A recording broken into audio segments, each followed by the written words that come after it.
You have, Tyler. All right. So Matt Eberflus, of course, announced that the starters are playing. That means Caleb Williams, but that also means a few other important players are going to be out there tomorrow against the Cincinnati Bengals. Who is the most intriguing non-Caleb Williams player that you're looking at tomorrow? Nate Davis. It's a good one. Yes. Does he last the entire time that they're scheduled to play their starters? Does he get through 2 series? Yeah, and I think you continue to watch Dexter on defense. It's like the younger players who are going to have big roles. You continue to watch Hardy and Booker.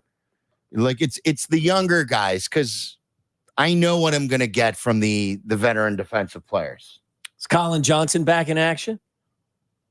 No, I didn't see him. That was what I was going to ask Thayer, too. He was not in uniform yesterday. No, and you wonder how much momentum has been lost here after the first good game, and injuries has been his issue. Is it a hamstring? Because I showed you when he was getting stretched on the sideline soon after that game. He was ready to practice, and then he doubled back to the trainers after the team stretch. Yeah. And they tried to stretch out his hamstring. This was over a week ago. And I don't know if he's practiced since then. He didn't play last week. He doesn't look like he's going to play this week. There's another guy who's made virtually no impact at all in this preseason so far. And I would think that there are people up at Hallis Hall that are expecting some progress. And that's Tyler Scott. Yeah. Like, what has Tyler Scott done? And look, sometimes it's just a matter of getting the opportunity, but has he flashed at all? Early in training camp, Caleb hit him a couple times, but since then it's been quiet. So there's another guy. Like, I mean, as much as everyone, I hear different opinions on the Velus Jones experiment. Some people are thrilled that they're trying to use all of this natural athletic ability. Then others have seen enough.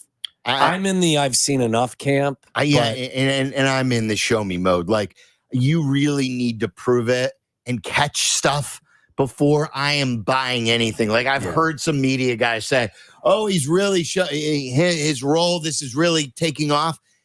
Until he catches a football, and holds on to footballs, I am not going to go over the top in the least about any of this. This is truly a camp story. Whether it's his ferret or whether it's a few different handoffs or running with the ones, I want to see in the game when he lines up back as a kick returner. Is he going to try to catch the football again above his head? Or is he going to be able to solidify a football and return it and gain some yards with some consistency? Because if he can't catch, he can't make my team. It's one thing. Like, I feel so good, and my concern with the Bears over the course of the last several years is I just ask myself, why are they doing this on a number of different topics, or it doesn't make sense. This one kind of is one of the few things that I watch over camp the last couple of weeks and still has me a touch perplexed. No, maybe this is like we hear, or maybe they're not going to play their starters in the Cincinnati game. Like, there was all this momentum about them not playing their starters. No one said anything, though. And sure enough, they said, we're playing our starters. So we don't know if Velus Jones is going to make the team. No, I don't know. They're trying to get him a niche, and I don't blame them for trying. No, I mean, listen, this is a dual purpose, I think. You're trying to see what he can do for you, and maybe you're showcasing him for somebody else. Oh, boy, I wouldn't trade anything for him. I would stranger stuff. Well, would you rather cut him or get a conditional 7th-round pick? I mean, like, if you're going to get rid of him, maybe you can try to get something for him. You just said he's not passing your smell test. Why would anyone give you you barely got a 6th-round pick for Justin Fields. Why are they pushing him up there? Justin Fields broke the rushing record for quarterbacks. How are you going to get anything for Velus Jones? Listen, I'm not suggesting to you that it's going to work, but there's a sucker born, and P.T. Barnum said it, right? Yeah. There's a sucker born every minute. Yeah. But let me ask you the question. If we're working on the concept of common sense, You tell me the common sense behind still trying to. Here's the common sense. The common sense is he doesn't make your team and you put him on the practice squad and you try to still develop him for depth purposes as a running back and a returner. That's what you're hoping You're going to for. develop a 27-year-old in this situation. Well, that to me is best kind case. Of you are who you are. That's best case. My best case is you trade him to some sucker that wants to give you a 7th-round pick in 2028. I don't even look at that as best case. Because I don't believe anybody is in the right mind that will give you anything for him. No way, no how. You could always hope. Go ahead. I don't even know if you cut him if anyone signs him to their active roster. Then why would he be on ours? Because you drafted him in the 3rd round. You made a big mistake. If I've got a top half roster in this league right now, I got enough on my roster without having to deal with that. But who knows? Maybe over the next 2 weeks, he'll show you that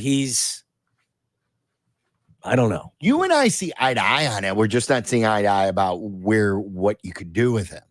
I don't think you can do anything with him. I just said practice squad. I sense there's more disdain in Waddle's voice over the Velus Jones project than a lot of things the Bears are doing these days. It doesn't make sense to me. Or that they've done in the past. And everything that they have done over the last 18 months is starting to, instead of saying, boy, none of this makes sense to me, I'm now starting to hear myself say everything makes sense.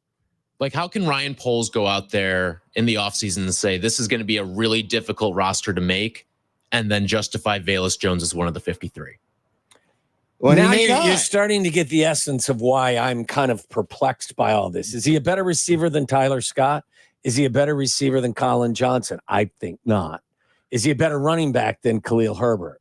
Is he a better running back than Travis Homer? And I'll join your disdain when he does make the team. If I'm not like I don't think much of him either. I'm hoping though that this is just their last stand.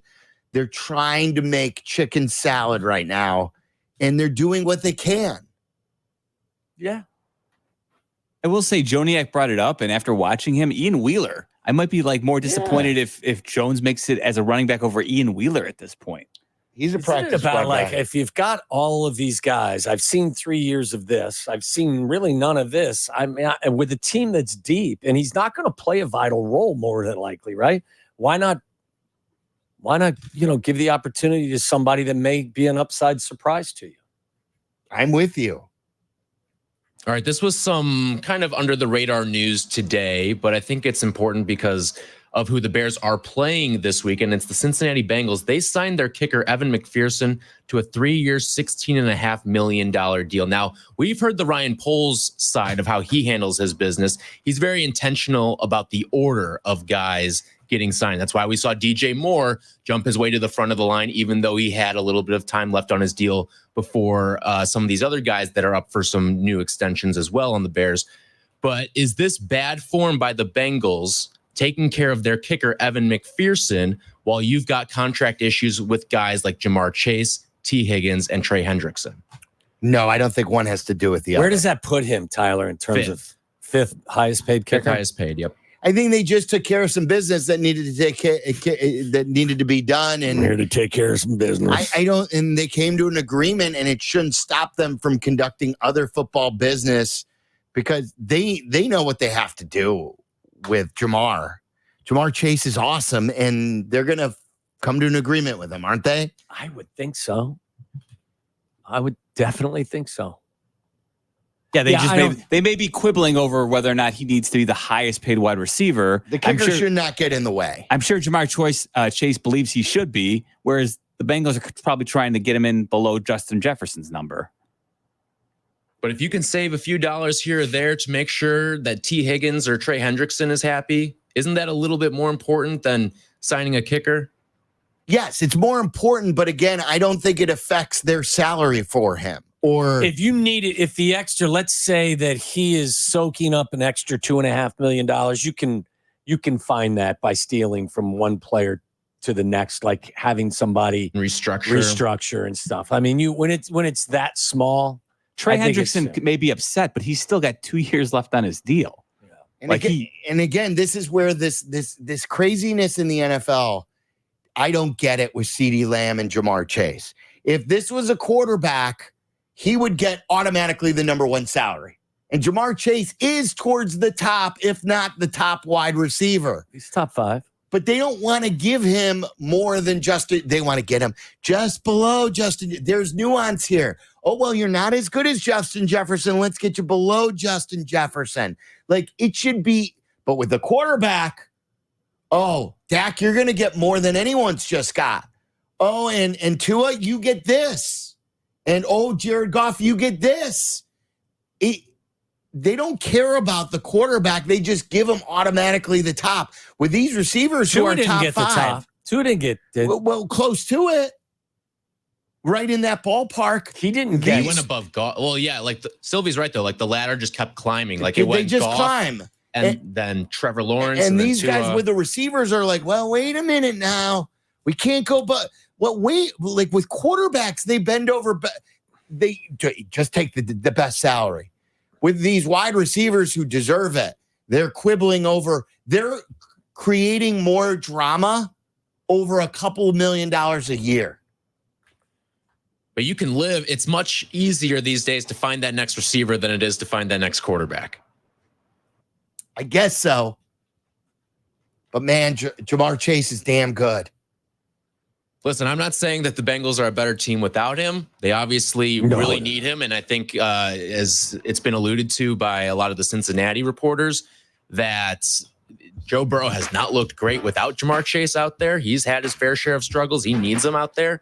But you still have T. Higgins. Listen, if Jamar Chase doesn't want to take your contract, you still have a number one caliber T. Higgins receiver. isn't happy either. Yeah. Right. He's on the franchise tag. Yeah. Yeah. All right. A good